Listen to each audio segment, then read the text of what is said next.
আপনাদের একটা প্রতিবেদন দেখাই। এ হলো সাবেক ছাত্রলীগ ছিল, সাবেক ছাত্রলীগ ছিল, এখন সুযোগ সুবিধা সবকিছু ভোগ কইরা এখন হলো জামাতে যোগ দিছে। এখন জামাত রাজাকার, 1 নম্বর রাজাকার আর বদর সন্ত্রাস বাংলাদেশের। এ হলো রাজাকার এখন সাপোর্ট। তুমি হলো ছাত্রলীগ ছিল, তুমি বঙ্গবন্ধু রাজনীতি কইরা, ঠিক আছে? বঙ্গবন্ধু কি অন্যায় করছে?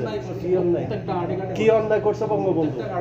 জবাব দিয়ে যাইতে হইব না, কিন্তু খবর আছে বঙ্গবন্ধু কি বঙ্গবন্ধুর কারণে বাংলাদেশ স্বাধীন হয়েছে। বাংলাদেশ ভাষার কথা বলতেছে,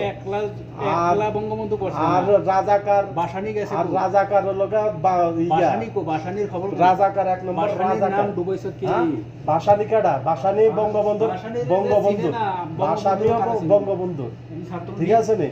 ছাত্রলীগের সুযোগ সুবিধা ভোগ কইরা কোটি কোটি টাকা কামাইয়া এখন হলো